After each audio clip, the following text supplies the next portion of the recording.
నమస్తే, welcome to Bhavat media. ముందుగా headlines.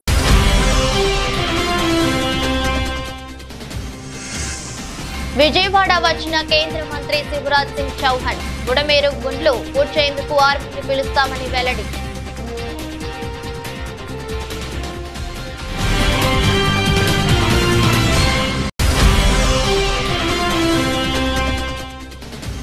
Gandhi దవాఖానలో చికిత్స పొందుతున్న ఆదివాసీ మహిళను పరామర్శించిన బీఆర్ఎస్ నేతలు. కాంగ్రెస్ పాలనలో లా అండ్ ఆర్డర్ గాడి తప్పిందన్న మాజీ మంత్రి హరీష్ రావు.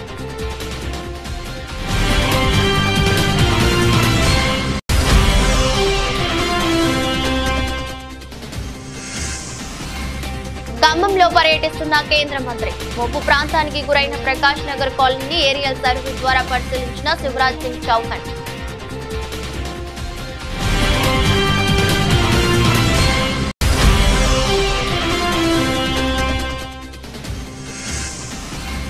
హైదరాబాద్ లో కొత్త రకం దందా. జూబ్లీ హిల్స్ లో పెద్ద ఎత్తున విస్కీ ఐస్ క్రీం అమ్మకాలు.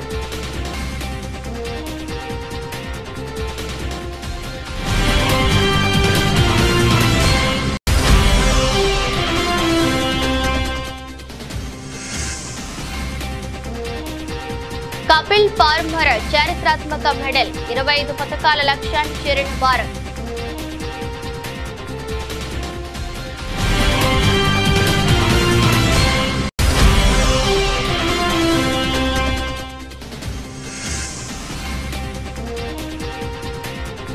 బంగారం ప్రియులకు గుడ్ న్యూస్. దిగొస్తున్న బంగారం ధరలు.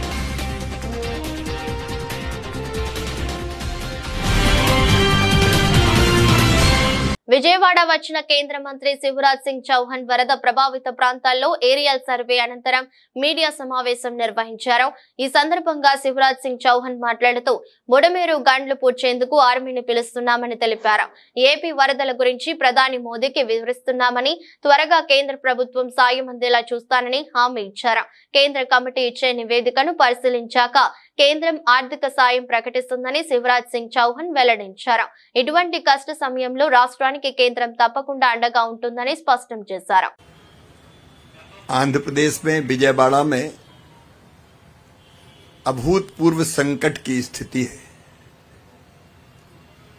ऐसा पहले कभी देखा नहीं गया. एक साथ 400 मिलीमीटर बारिश और उसके कारण जल प्रलय की स्थिति उत्पन्न हुई. बुड़मेरू में कई ब्रीच हो जाने के कारण और अनपेक्षित पानी आने के कारण विजयवाड़ा में पानी भरा हुआ है. अभूतपूर्व संकट की स्थिति है.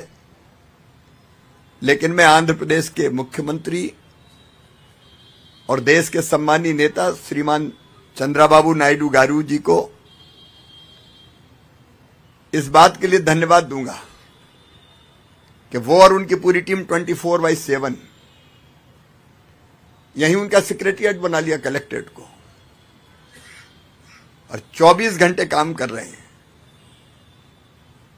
जब से ये संकट की स्थिति पैदा हुई, వరద బాధితుల సహాయార్థం ప్రఖ్యాత ఏఐజీ హాస్పిటల్స్ యాజమాన్యం ముఖ్యమంత్రి సహాయ నిధికి 1 కోటి విరాళం ఇచ్చింది.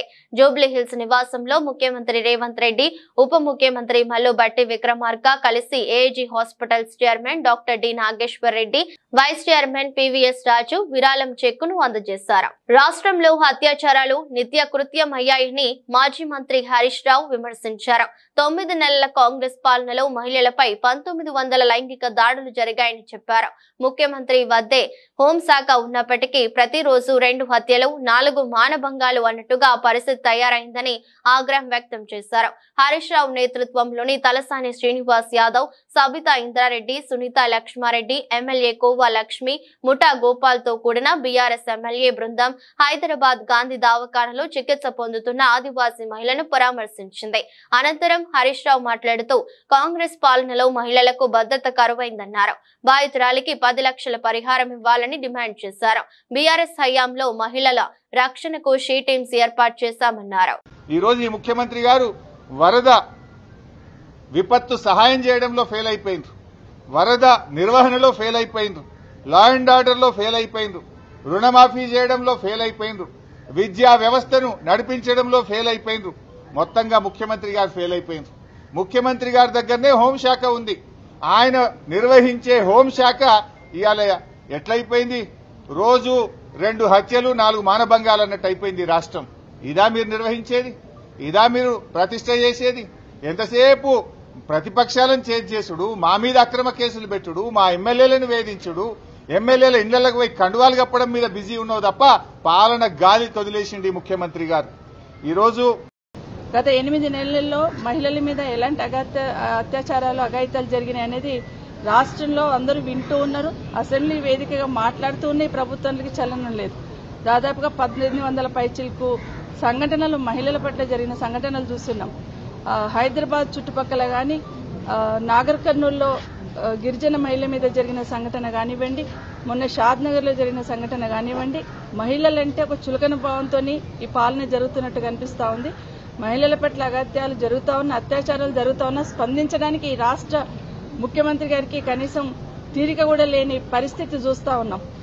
రాష్ట్రంలో ఎడతెరిపి లేకుండా కురుస్తున్న వర్షాలకు జనజీవనం స్తంభించిపోయింది. భారీ వర్షాలకు పలు చోట్ల చెట్లు, కరెంటు స్తంభాలు నెలకొరిగాయి, పంటలు దెబ్బతిన్నాయి. ఈ వరదలకు అనేక మంది ప్రజలు ఇళ్లను కోల్పోయి నిరాశ్రయులయ్యారు. ముఖ్యంగా ఖమ్మం జిల్లాలో వరుణుడు బీభత్సం సృష్టించాడు. ఈ నేపథ్యంలో ఖమ్మం జిల్లాలోని వరద ప్రభావిత ప్రాంతాల్లో శుక్రవారం కేంద్ర వ్యవసాయ శాఖ మంత్రి శివరాజ్ సింగ్ చౌహాన్, కేంద్ర హోంశాఖ సహాయ మంత్రి బండి సంజయ్ పర్యటించారు.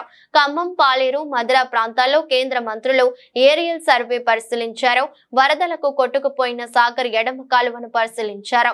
అనంతరం అక్కడి నుంచి కేంద్ర మంత్రులు పాలేరు వెళ్లి వరద పరిస్థితులపై ఫోటో ఎగ్జిబిషన్ ను తిలకించనున్నారు. వరద బాధితులకు నిత్యావసర సరుకుల పంపిణీ కార్యక్రమంలో జనసేన నాయకులు, జన సైనికులు, కూటమి భాగస్వాములు కావాలని రాష్ట్ర ఆహార, పౌర సరఫరాల శాఖ మంత్రి నాదెండ్ల మనోహర్ పిలుపునిచ్చారు. ప్రతి కుటుంబానికి నిత్యావసర సరుకులు అందేలా చూడాలని కోరుతున్నారు. అందరికీ నమస్కారం. ఈరోజు విజయవాడ పట్టణంలో 76 డివిజన్లో ఊహించని విధంగా మన ముఖ్యమంత్రి గారు, ఉప ముఖ్యమంత్రి గారు కోరినట్టుగా ప్రతి కుటుంబాన్ని ఆదుకోవడానికి ఒక అద్భుతమైన ప్రయత్నం ఈరోజు ప్రారంభించబోతున్నాం. రాష్ట్ర ప్రభుత్వం తరఫున పౌర సరఫరాల శాఖ మరియు మార్కెటింగ్ శాఖ, మున్సిపల్ శాఖ సమాయుత్తమై పోలీస్ శాఖ, రెవెన్యూ సిబ్బంది అందరూ కూడా, అనేక మంది ఇతర జిల్లాల నుంచి అధికార యంత్రాంగం అంతా తరలి వచ్చింది భారీగా. మన జన సైనికుల్ని, వీర మహిళల్ని కోరేది, దయచేసి మీరు కూడా ఈ సహాయ కార్యక్రమాల్లో మీరు వార్డుల్లో ఏ విధంగా పవన్ కళ్యాణ్ గారు మనకి స్ఫూర్తినిస్తారో అదే స్ఫూర్తిని మీరు క్షేత్రస్థాయిలో ప్రతి కుటుంబాన్ని ఆదుకునే విధంగా ఈ సమయంలో మీరు కూడా ఓర్పుగా, సహనంతో, ఎక్కడ కూడా తొందరపడి మనం చిన్న లోపాలు ఉన్నా మా దృష్టికి తీసుకొచ్చి ఎక్కడైతే సరుకులు పంపిణీ చేస్తున్నామో ప్రతి ఇంటికి మనం అందించే విధంగా మీరందరూ కూడా సహకరిస్తారని మిమ్మల్ని అందరిని కూడా మనస్ఫూర్తిగా ఈ సందర్భంగా మన జనసేన పార్టీలో ఉన్న ప్రతి ఒక్కరు, అదేవిధంగా తెలుగుదేశం పార్టీ నాయకులు, భారతీయ జనతా పార్టీ నాయకులు, కార్యకర్తలు అందరూ కూడా ఈ రోజున మనం చేయబోయే ఈ కార్యక్రమం 76 వార్డులో కూడా ప్రతి ఒక్కరూ సహకరించమని మనస్ఫూర్తిగా నేను కోరుతున్నాను. గాంధీ ఆసుపత్రిలో చికిత్స పొందుతున్న బాధితురాలిని కేంద్ర మంత్రి బండి సంజయ్ కుమార్ పరామర్శించారు. అనంతరం ఆయన మీడియాతో మాట్లాడుతూ ఇలాంటి అమానవీయ ఘటనలు హృదయ విరాధకరమని, మరణాలకు సానుభూతి, ప్రాణాలకు పరిహారం ఇచ్చే విధానాన్ని ప్రభుత్వాలు ఆపాలని, నిందితులపై కఠినంగా వ్యవహరించి నివారణ చర్యలు చేపట్టాలన్నారు. బాధితురాలు త్వరగా కోలుకోవాలని, ఆమె కుటుంబానికి బలం చేకూరాలని ప్రార్థిస్తున్నానని తెలిపారు. పేషెంట్ చూసిన తర్వాత చాలా బాధాకరం. నిజంగా ఒక పేద మహిళ, అపం శుభం ఎరని మహిళ, అమాయక మహిళ పట్ల ఇవాళ ఆ మూర్ఖుడు ఆ విధంగా వివరించడం ఇంతకంటే సిగ్గుమాల చర్య ఇంకోటి లేదు. వాళ్ళ అన్నకు రాఖీ కట్టడానికని రాఖీ పండుగ రోజు పోతుంటే ఆటో డ్రైవర్ కదా అని చెప్పి వాడు మూర్ఖుడు అని తెలియకుండా వాడిని ఆటో ఎక్కితే జంగల్ తీసుకుపోయి ఆమెను ఇష్టానుసారంగా రాళ్లతోని, కట్టెలతోని, అసలు ఫేస్ లో ఏం లేదు, ఫేస్ మొత్తం పనులు మొత్తం ఎక్కలేదు. ఫేస్ మొత్తం ప్లాస్టిక్ సర్జరీ చేసాడు, మొత్తం సర్జరీ చేసినాడు. ఫేస్ లో ఏం లేదు. అంత మూర్ఖంగా వాడు వివరించడం జరిగింది. ఇప్పుడు కలకత్తా సంఘటన గాని, నిర్భయ సంఘటన గాని, ఈ సంఘటన సేమ్ మేము ప్రాణాలతో ఉన్నది కాబట్టి ఎవరు మాట్లాడతలేరు. ఏమున్నదా, చచ్చిపోతే సంతాపం, బతుకుంటే పరిహారం. ఇదే పార్టీల పాలసీ, ప్రభుత్వాల పాలసీ, ఇదే పాలసీ. దీని విషయంలో ఎంత సీరియస్ గా వివరించాలో, ఎంత సీరియస్ గా స్పందించాల్సినటువంటి వ్యక్తులు స్పందించకపోవడం, ప్రభుత్వం కూడా ఆ స్థాయిలో స్పందించకపోవడం నిజంగా ఇంతకంటే సిగ్గుచేటి కూడా పట్టుకొచ్చినాం, రిమాండ్ చేసినాం, ఇది కాదు కావాల్సింది. ఇటువంటి సంఘటన జరిగినప్పుడే స్పందించడం కాదు, జరగకముందు ఏం చేయాలి, జరగకుండా ఏం చేయాలనేది ప్రభుత్వంలో కూడా పాలకుల్లో కూడా ఆలోచన ఉండాలి. ఇది జరిగింది. మల్కాజ్గిరి ఎంపీ ఈటల రాజేందర్ ములుగు జిల్లా పర్యటన చేపట్టారు. ఇటీవల కురుస్తున్న భారీ వర్షాలకు తాడ్వై, పస్రా నడుమ గుండ్ల వాగు కారణంగా దెబ్బతిన్న పంట పొలాలను, రోడ్లను పరిశీలించారు. మేడారం అడవుల్లో కూలిన చెట్లను పరిశీలించి కారణాలు తెలుసుకున్నారు. వరద బాధితులను పరామర్శించి అండగా ఉంటామని బాధితులకు భరోసా కల్పించారు ఈటల. ఆయన వెంట సీతారాం నాయక్, గరికపాటి మోహనరావు, కాసం వెంకటేశ్వర్లు ఉన్నారు. ఒక్క మొక్క కూడా లేకుండా ఆ ప్రాంతంలో మొత్తం ఎడారిగా మారిపోయింది. దీని మీద కూడా తప్పకుండా కేంద్ర ప్రభుత్వం, భారతదేశంలో ఇట్లాంటి సందర్భం మొట్టమొదటిసారి ఎవాల్వ్ అయింది కాబట్టి, దీని మీద రీసెర్చ్ జరగాల్సిన శక్తి ఉంది కాబట్టి, కేంద్ర ప్రభుత్వ పరంగా తప్పకుండా ఇక్కడికి వచ్చి దాని మీద ఒక అధ్యయనం చేసి మనం రేపు దేశంలో అలర్ట్ కావాల్సిన ఎక్కడ ఉందనేది ఇది ఈ ఉదంతం మనకి చెప్తా ఉంది. మూడో అంశం ఏంటంటే ఇప్పటికి కూడా ప్రభుత్వ పరంగా కేవలం అనౌన్స్ చేసింది తప్ప ఒక సింగిల్ పైసా కూడా ఇప్పటిదాకా రాలేదు. కాబట్టి నేను కోరుతా ఉన్న ప్రభుత్వాన్ని తక్షణమే అధికారులను ఫీల్డ్ మీదకి పంపించి ఇల్లు కూలిపోయిన వాళ్ళు ఎంతమంది, కాంపౌండ్ కూలిపోయిన వాళ్ళు ఎంతమంది, ఇళ్లలో మొత్తం సామాన్లన్నీ కొట్టుకుపోయి కట్టు బట్టలతో ఉన్న వాళ్ళు ఎంతమంది, ఇవన్నీ కూడా అసెస్ చేసి తక్షణమే సాయం అందించాలని చెప్పి కోరుతాను. మేము కేంద్ర హోంమంత్రి గారితో, అదేవిధంగా మా కిషన్ రెడ్డి గారు జమ్మూ అండ్ కాశ్మీర్లో ఉంటే వారితో కూడా మాట్లాడడం జరిగింది. ఇవాళ బండి సంజయ్ గారు, అదేవిధంగా మా కేంద్ర వ్యవసాయ శాఖ మంత్రి గారు ఇద్దరు కూడా ఇవాళ పర్యటిస్తూ ఉన్నారు ఖమ్మంలో. కాబట్టి ఇలా మేము కూడా ఇక్కడి నుంచి పర్యటిస్తూ ఉన్నాం. కాబట్టి కేంద్ర ప్రభుత్వ పరంగా కూడా రైతాంగాన్ని ఆదుకోవాల్సిన హక్కు ఉందని చెప్పి మేము కోరడం జరిగింది. ఇవాళ ఏదో ఆంధ్రకు ఒక రకంగా, తెలంగాణకు ఒక రకంగా సంకుచితవాదులు ఇవాళ ఈ రాజకీయాలే ఎజెండాగా పెట్టుకున్నటువంటి వాళ్ళు ప్రజాక్షేమం కోరని వాళ్ళు చేసేటువంటి ఆరోపణ తప్ప ఇది నిజం కాదు. భారతీయ జనతా పార్టీగా మాకు కులంతోటో, మాకు ప్రాంతంతోటో, మాకు ఒక పార్టీతో సంబంధం కాకుండా ప్రతి పౌరుడిని, ప్రతి రైతుని ఆదుకోవాల్సిన అక్కడ ఉంది. కాబట్టి తప్పకుండా మేము ఇలా ఆదుకోవడానికి వచ్చినాం. పార్టీ పరంగా కూడా మేము కోరినాం మా కేంద్ర హోంమంత్రి గారిని, పార్టీ పరంగా కూడా కనీసం దుస్తులు, వాళ్ళకి యుటెన్సిల్స్, కొంత తాత్కాలికమైన వస్తువుల ఏర్పాటు కోసం కూడా మా ప్రయత్నం కొనసాగుతుంది. ఇవాళ భారతీయ జనతా పార్టీగా ఈ వరదలలో నష్టపోయినటువంటి అన్ని వర్గాల ప్రజలకి, చనిపోయిన కుటుంబాలకి వాళ్ళ ఆత్మకు శాంతి చేకూరాలని చెప్పి కోరుకుంటూనే, వాళ్ళ కుటుంబాలకు ప్రగాఢ సానుభూతిని తెలియజేస్తూనే ఇవాళ మీకు అండగా ఉంటామనేటువంటి మాట ఇవ్వడానికి మీకు వచ్చింది. రైతు రుణమాఫీ కాలేదని ఆవేదన చెంది మేడ్చల్ జిల్లా అగ్రికల్చర్ కార్యాలయంలో నేడు ఉదయం ఆత్మహత్య చేసుకున్న రైతు సురేందర్ రెడ్డి మృతదేహాన్ని సికింద్రాబాద్ గాంధీ ఆసుపత్రిలో మాజీ మంత్రి వర్యులు హరీష్ రావు, సవితా ఇంద్రారెడ్డి, తలసాని శ్రీనివాస్ యాదవ్ తో కలిసి వెళ్లి నివాళులర్పించి కుటుంబ సభ్యులను మాజీ మంత్రి, మేడ్చల్ నియోజకవర్గం శాసనసభ్యులు చామకూర మల్లారెడ్డి పరామర్శించారు. రైతు సురేందర్ రెడ్డి కుటుంబాన్ని రాష్ట్ర ప్రభుత్వం అన్ని విధాలా ఆదుకోవాలని, రైతు కుటుంబానికి ఎక్స్గ్రేషియా ప్రకటించాలని కోరారు. రుణమాఫీ కాలేదన్న కారణంతో రైతు సురేందర్ రెడ్డి ఆత్మహత్య చేసుకోవడం బాధాకరమన్నారు. పంట పండించే రైతన్న ప్రాణం కోల్పోయి గాంధీ ఆసుపత్రి మార్చురీలో ఉండటం మనస్సును కలిచివేసిందని భావోద్వేగానికి లోనయ్యారు. రైతన్నలారా, రుణమాఫీ కాలేదనే కారణంతో దయచేసి ఆత్మహత్యలు చేసుకోకండి, ధైర్యాన్ని కోల్పోకండి, బీఆర్ఎస్ పార్టీ మీకు అండగా ఉంటుందన్నారు. ఇంతకు ముందు మన కేసీఆర్ గారు ఉన్నప్పుడు బ్రహ్మాండంగా చేసింది. వాళ్ళకు రైతుకు మంచిగా నెలకు రైతు బంధు వేసేటప్పుడు కూడా 10,000 15,000 వేస్తాను, అదే లేదు. వాళ్ళు రుణమాఫీ ఒకటేసారి చేస్తాను. 15th ఆగస్ట్ లోపల దేవుళ్ళ మీద ఒట్టుదని చెప్పినాం, కానీ రుణమాఫీ కాలేదు, సగం మందికి కూడా కాలేదు. ఇప్పుడు రైతు మా దగ్గరనే మా ఆయన శ్రీధర్ రెడ్డి ఆత్మహత్య చేసుకున్నాం రాత్రి. ఎంత ఘోరం అది! ఎక్కడ చూడు అత్యాచారాలు అవుతున్నాయి, ఎక్కడ చూడు మర్డర్లు అవుతున్నాయి. రౌడీలు అంటే విచ్చలవిడిగా తిరుగుతున్నారు, కంట్రోల్ లేదు, వ్యవస్థ లేదు. అంతకుముందు ఎంత పర్ఫెక్ట్గా ఉండే పోలీస్ వ్యవస్థ, కానీ అంత పటిష్టంగా ఉంది, ఫ్రెండ్లీ పోలీస్ ఉంది. ఇప్పుడు ఇప్పుడు వాళ్ళ కంట్రోల్ అంతా వాళ్ళు గవర్నమెంట్ తీసుకుంది కాబట్టి వాళ్ళు పరిపాలన సరిగా కంట్రోల్ అయితే లేదు, వాళ్ళకి అవగాహన లేదా ఎట్లా అవుతుందో కానీ మొత్తం ఉచ్చలవిడిగా అయిపోయింది. రుణమాఫీ విషయాలు కానీ సాంకేతిక అంశాలు ఉన్నాయి, దానివల్ల కొంత ఇవ్వలేకపోతున్నాయి. పూర్తి స్థాయిలో ఇవ్వాలి కదా, రుణమాఫీ బ్యాంకుల్లో ఉంది కదా, రుణం సాంకేతిక లోపాలు ఎదుర్కొంటే ఇప్పుడు ఆయన రైతు 1,00,000 తీసుకుంటూ వడ్డీతో 2,00,000 దాటింది. నువ్వు చేస్తున్నారు చేసేస్తే అయిపోతుంది కదా, 10 ఎక్కువ తక్కువ అప్పు ఇంకా కొన్ని చేయాలి కదా. ఇప్పుడు రైతు చచ్చిపోయా మళ్ళీ వస్తుందా పనం పోతే? అట్లా ఎంతమంది రైతులు చచ్చిపోతున్నారు. నువ్వు రుణమాఫీ చేస్తాడని నమ్మకంతో చేసిరు కదా, ఆ ఓటేసిరు కదా, ఆ ఓటేసినప్పుడు దానికి ఇల్లు ఇవ్వలేకపోతే మనిషి ఎంత పెడబైపోతుంది. ఇప్పుడు ఆ రైతు ఎట్లా అయిపోతుంది? ఆ పిల్లల్ని ఎవరు కాపాడాలి? వరద సాయం విషయం వచ్చేవరకు ఏం చెప్తారు? సత్యవేడు టీడీపీకి చెందిన ఎమ్మెల్యే కోనేటి ఆదిమూలం చేసిన చర్య సభ్య సమాజం విస్తుపోయేలా ఉందని వైఎస్ఆర్సీపీ అధికార ప్రతినిధి శివశంకర్ రెడ్డి అన్నారు. ఈ విషయమై ఆయన మీడియాతో మాట్లాడుతూ అత్యాచారం చేసి హత్య చేస్తానని బెదిరించాడని, సాక్షాత్తు ఒక టీడీపీ మహిళా నేత ఏపీలో ప్రెస్ మీట్ పెడితే ఈ ప్రభుత్వం న్యాయం చేస్తుందో లేదో అని భయంతో అనుమానంతో పక్క రాష్ట్రానికి వెళ్లి నాకు అన్యాయం జరిగిందని మీడియా ముందుకు వచ్చి లెటర్ రిలీజ్ చేసి వీడియోలు కూడా రిలీజ్ చేసిందన్నారు. ఈ రాష్ట్రంలో శాంతి భద్రతలు ఎలా ఉన్నాయి, రాష్ట్రంలో మహిళలకు రక్షణ ఎలా ఉంది, ఈ రాష్ట్రంలో తప్పు చేస్తే అధికార పార్టీకి చెందిన వారు అయితే ఎవరికి కూడా శిక్షలు పడవు, వారి మీద చర్యలు ఉండవు అని ఆ మహిళ ఆ పక్క రాష్ట్రం వెళ్లి కేసు పెట్టింది అంటేనే అర్థం చేసుకోవచ్చని పేర్కొన్నారు. అలాంటి వ్యక్తిని సస్పెండ్ చేస్తున్నామంటే సరిపోతుందా? అత్యాచారం చేస్తే కేసులు పెట్టరా, విచారణ చేయరా అని ప్రశ్నించారు.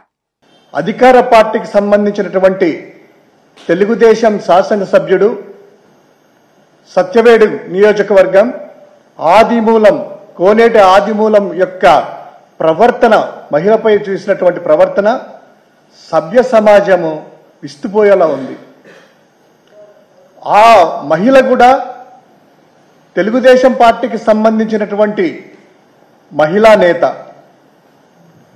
ఈ ఎమ్మెల్యే చేసినటువంటి ఈ ప్రవర్తనకి వీటికి అత్యాచారం చేశాడు, తర్వాత హత్య చేయడానికి ప్రయత్నం చేశాడు అని ఒక మహిళ సాక్షాత్తు తెలుగుదేశానికి సంబంధించినటువంటి నియోజకవర్గ మహిళా నాయకురాలు ఇక్కడ ప్రెస్ మీట్ పెడితే ఇక్కడ ప్రభుత్వం న్యాయం చేస్తుందో లేదో అనేటువంటి భయంతో అనుమానంతో పక్క రాష్ట్రానికి వెళ్లి హైదరాబాద్ ప్రెస్ క్లబ్లో మహిళ నాకు ఇలా అన్యాయం జరిగిందని మీడియా ముందుకొచ్చి లెటర్ రిలీజ్ చేసేసి దానికి సంబంధించినటువంటి వీడియోలు కూడా ఈరోజు బయటపడితే సభ్య సమాజం అంతా కూడా విస్తుపోతుంది.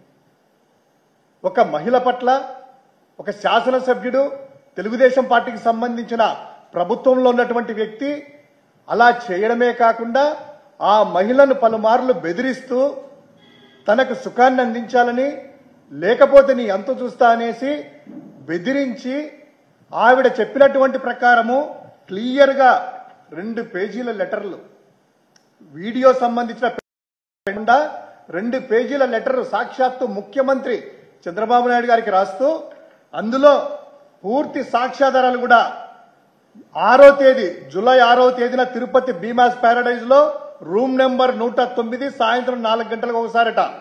తర్వాత జూలై 17, 2024 అదే భీమాస్ ప్యారడైజ్ లో రూమ్ నెంబరు 105లో మధ్యాహ్నం 3 గంటలకంట. అది కాక ఇదంతా చేసేసి బెదిరిస్తా ఉంటే వాళ్ళ భార్య భర్త చనిపోవాలా, ఏం చేయాలనేటువంటి దిక్కుదోచిన స్థితిలో ఈరోజు హైదరాబాద్కి వెళ్లి ప్రెస్ మీట్ పెట్టారంటే మనం అర్థం చేసుకోవాల్సింది ఒకటే, ఈ రాష్ట్రంలో శాంతి భద్రత ఎలా ఉన్నాయి, ఈ రాష్ట్రంలో మహిళలకు రక్షణ ఎలా ఉంది, ఈ రాష్ట్రంలో తప్పు చేస్తే అధికార పార్టీ వాళ్ళైతే తెలుగుదేశం పార్టీ సంబంధించిన శాసనసభ్యులైనా మంత్రులైనా ఎవరికి కూడాను శిక్షలు పడవు, వారి మీద కేసులు నమోదు కావు, వారి మీద చర్యలు ఉండవు అనేటువంటి ఉద్దేశంతో ఆ మహిళ హైదరాబాద్ లో వెళ్లి పక్క రాష్ట్రంలో పెట్టిందంటే అర్థం చేసుకోవచ్చు. సిద్దిపేట జిల్లా దుబ్బాక పట్టణంలో ఉద్రిక్తత వాతావరణం నెలకొంది. శుక్రవారం ఉదయం బీఆర్ఎస్ కాంగ్రెస్ నాయకుల మధ్య వాగ్వాదం చోటు చేసుకుంది. గత కొద్ది రోజులుగా మాజీ మంత్రి ముత్యం రెడ్డి విగ్రహం ఏర్పాటుకు కాంగ్రెస్ నాయకులు సిద్ధమై కలెక్టర్ దృష్టికి తీసుకెళ్లగా ఇప్పుడే కాకుండా కొద్ది రోజుల తర్వాత విగ్రహం ఏర్పాటు చేయాలని సూచించినట్లు తెలుస్తోంది. అయితే నిన్న రాత్రి సోషల్ మీడియాలో ముత్యం రెడ్డి విగ్రహం ఏర్పాటుకు భూమి పూజ చేస్తామని కాంగ్రెస్ నాయకులు ప్రచారం ప్రచారం చేయడంతో గమనించిన బీఆర్ఎస్ నాయకులు శుక్రవారం ఉదయం అదే స్థలంలో మాజీ ఎమ్మెల్యే రామలింగారెడ్డి విగ్రహ ఏర్పాటుకు బీఆర్ఎస్ నాయకులు ప్రయత్నించారు. రామలింగారెడ్డి ఫోటోతో ఫ్లెక్సీ పెట్టి కాంగ్రెస్ నాయకులు రాకముందే కొబ్బరికాయ కొట్టారు. ఒకే స్థలంలో విగ్రహాల ఏర్పాటుకు ఇరు వర్గాలు పోటీ పడటంతో ఇద్దరి మధ్య వాగ్వాదం చోటు చేసుకుంది. ఇది గమనించిన పోలీసులు రాత్రి నుంచే పోలీస్ పికెటింగ్ ఏర్పాటు చేశారు. సంఘటనా స్థలానికి చేరుకున్న సిద్దిపేట ఏసీపీ మధు రెండు పార్టీల నాయకులకు సర్ది చెప్పి గొడవను సర్ది చెప్పారు. ఈ కాంగ్రెస్ కార్యకర్తలు ఈ చెరుకు ముత్యం రెడ్డి విగ్రహానికి సంబంధించి ఈ భూమి పూజ కార్యక్రమం పెట్టుకోరు. ఆ విషయంలో వాళ్ళకి పర్మిషన్ లేదు అని చెప్పి విత్ లీగల్ పర్మిషన్ తీసుకొని మీరు విగ్రహం పెట్టుకోవాలి, అనవసరంగా పొలిటికల్ టెన్షన్ చేయొద్దని వాళ్ళకి చెప్పడంతో వాళ్ళు దాన్ని కొంచెం విరమించుకోరు. అదే విషయంలో ఈరోజు మార్నింగ్ బీఆర్ఎస్ కార్యకర్తలు ఆ బస్టాండ్ ఏరియాలో సేమ్ ప్లేస్లో పోలీస్ పికెట్ ఉన్నాక కూడా వాళ్ళు ఒక 5 to 10 మెంబర్స్ అకస్మాత్తుగా వచ్చి ఒక కొబ్బరికాయ కొట్టి పోవడం జరిగింది. దాని మీద విత్ లీగల్గా కంప్లైంట్ ఇస్తే విత్ ఏఎస్ఐ గారితో ఒక కంప్లైంట్ తీసుకొని కేసు రిజిస్టర్ చేస్తాం. అట్లే మున్సిపల్ పర్మిషన్ లేకుండా కూడా చేసిర్రు. వాళ్ళు చేసింది 100% తప్పు. దానికి సంబంధించి లీగల్గా మేము ఎట్లా ప్రొసీడ్ కావాలో ఆ రకంగా కేసులు చేసి ప్రొసీడ్ అవుతాం. ఈ దుబ్బాక టౌన్లో రేపటి నుంచి గణేష్ ఫెస్టివల్ ఉంది కాబట్టి ఎటువంటి పొలిటికల్ టెన్షన్ లేకుండా అంతా సామరస్యంగా ఉండాలి. ఎవరైనా ఇటువంటి చర్యలు పాల్పడితే వాళ్ళ మీద కూడా కేసులు చేసి లీగల్ యాక్షన్ తీసుకునేది ఉంటుంది. పబ్లిక్ కూడా మాకు అన్ని రకాలుగా సపోర్ట్ చేయాలని కోరుకుంటూ థ్యాంక్ యూ. సార్ పోలీసులను కూడా బెదిరించారని ఏసీపీ గారు అంటున్నారు. పోలీసులు నెట్టివేశారంటున్నారు. దానికి సంబంధించి వీడియోగ్రఫీ ఉంది, చూస్తాము. లీగల్గా ఎట్లా ఉంటే దాని ప్రకారం కూడా ఏఎస్ఐ తోటి కంప్లైంట్ తీసుకొని లీగల్ యాక్షన్ తీసుకుంటాం. గౌరవనీయులు స్వర్గీయులు మాజీ మంత్రి చెరుకు ముత్యం రెడ్డి గారి విగ్రహాన్ని ప్రతిష్ఠించడానికి మేము గత 3 మాసాల క్రితమే కమిషనర్ గారికి లెటర్ పెట్టుకోవడం జరిగింది, కలెక్టర్ గారికి పెట్టుకోవడం జరిగింది. ఈరోజు భూమి పూజ చేయడానికి మేము కమిషనర్ గారిని అడగడంతో మీరు ఒక 2 రోజులు ఆగిన తర్వాత చేసుకోండి అని చెప్పేసి మా అనుమతి ఇచ్చిన తర్వాత చేసుకోమని చెప్పేసి చెప్తే మేము ఆగితే అటువంటి దాన్ని టీఆర్ఎస్ వాళ్ళు ఈరోజు వచ్చి అక్కడ కొబ్బరికాయ కొట్టి ఈరోజు రెచ్చగొట్టే ప్రయత్నం చేసి ఒక మంచి మహనీయుడైనటువంటి అభివృద్ధి ప్రదాత అయినటువంటి ఏదైతే చెరుకు ముత్యం రెడ్డి గారి విగ్రహాన్ని పెట్టకుండా చేస్తున్నారో ఇది చాలా దౌర్జన్యం. పోలీసు వారిని కూడా పక్కకు నెట్టి వాళ్ళు ఉండగా కూడా కొబ్బరికాయ కొట్టడం ఇది ఎంతవరకు సమంజసమో టీఆర్ఎస్ నాయకులు టీఆర్ఎస్ ఎమ్మెల్యే ఆలోచన చేయాలని చెప్పేసి మేము డిమాండ్ చేస్తున్నాం. 6, 100 ఎట్టి పరిస్థితుల ముత్యం రెడ్డి గారి విగ్రహాన్ని ఇక్కడే మేము ప్రతిష్ఠింపజేస్తాం. భావితరాలను డ్రగ్స్, గంజాయి లాంటి మత్తు పదార్థాలు పీడిస్తున్నాయి. చివరకు పసి మొగ్గలుగా పెరిగి పెద్దగా ఎదిగే చిన్న పిల్లలు ఎంతో ఇష్టపడే ఐస్ క్రీమ్ లో ఏకంగా 100 పేపర్ విస్కీ కలిపి అంశాన్ని అంటే ధరలతో అమ్మకాలు జరిపి సొమ్ము చేసుకుంటున్న ఐస్ క్రీమ్ పార్లర్ ప్రబుద్ధుల తీరును ఎక్సైజ్ ఎన్ఫోర్స్మెంట్ పోలీసులు బయటపెట్టారు. ఇవాళ పిల్లల ఐస్ క్రీమ్ లో విస్కీ కలిపి అమ్ముతున్న ముఠాను పోలీసులు అరెస్ట్ చేశారు. 1 and 5 ఐస్ క్రీమ్ పార్లర్లో ఎక్సైజ్ అధికారులు సోదాలు నిర్వహించారు.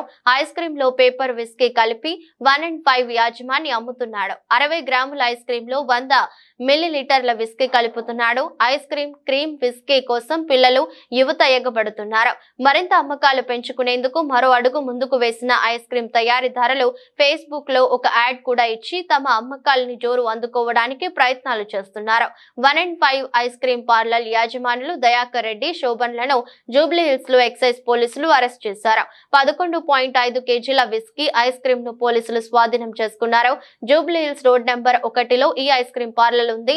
Excise superintendent STF team leader Pradeep Rao బృందం ఈ ఐస్ క్రీంలను స్వాధీనం చేసుకుని కేసు నమోదు చేశారు.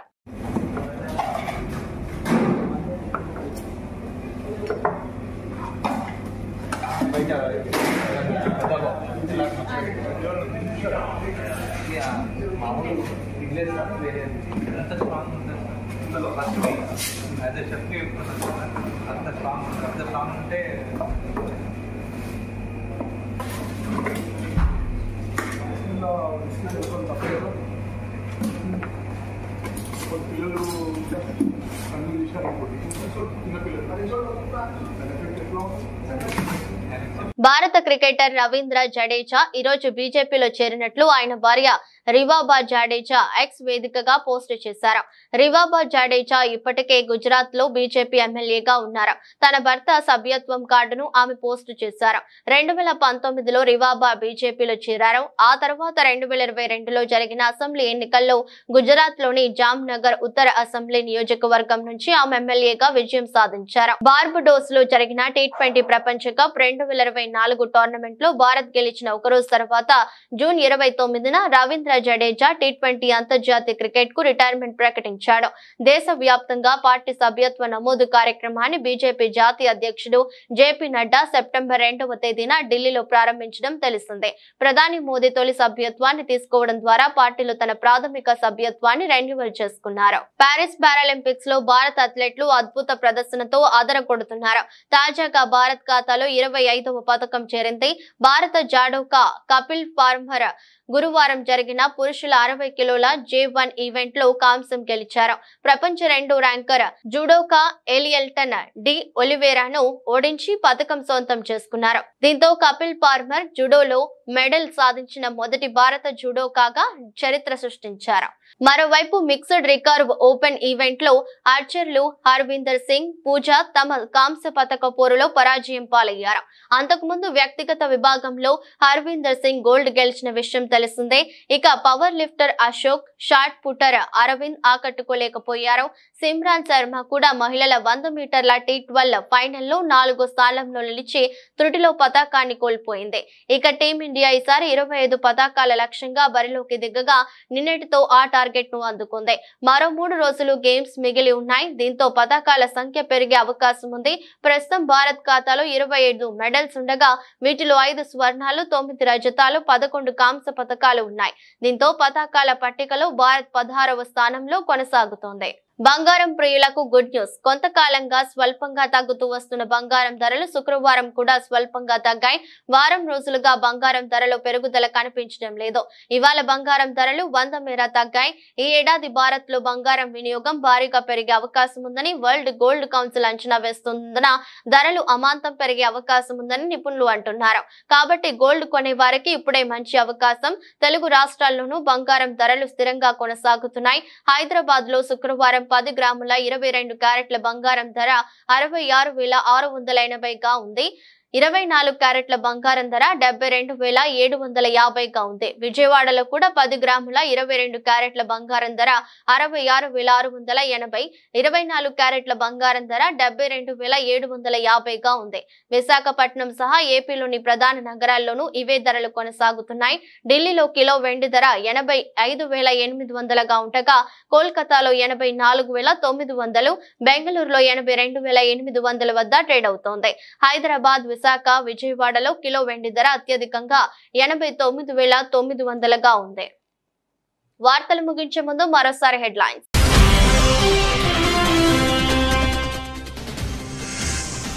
విజయవాడ వచ్చిన కేంద్ర మంత్రి శివరాజ్ సింగ్ చౌహాన్ బుడమేరు గుండ్లు పూడ్చేందుకు ఆర్మీని పిలుస్తామని వెల్లడి.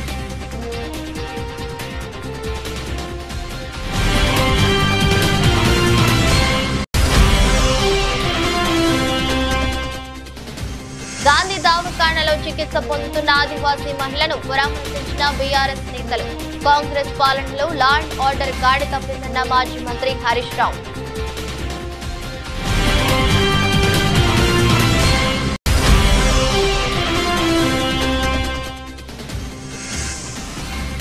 ఖమ్మంలో పర్యటిస్తున్న కేంద్ర మంత్రి. ముప్పు ప్రాంతానికి గురైన ప్రకాష్ నగర్ కాలనీని ఏరియల్ సర్వే ద్వారా పరిశీలించిన శివరాజ్ సింగ్ చౌహాన్.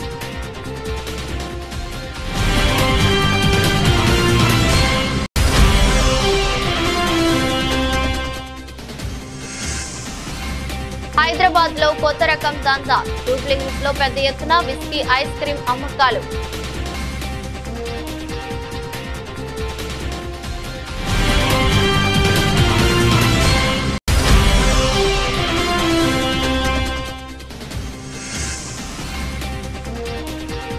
కపిల్ పార్మర్ చారిత్రాత్మక మెడల్. 25 పతకాల లక్ష్యాన్ని చేరిన భారత్.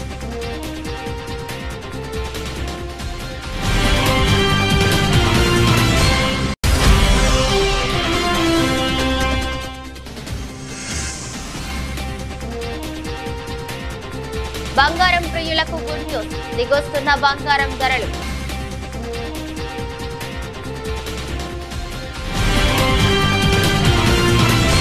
ఈ దృష్టి బులెటిన్ మరో బులెటిన్లో మళ్ళీ కలుద్దాం. అంతవరకు సెలవు, నమస్కారం.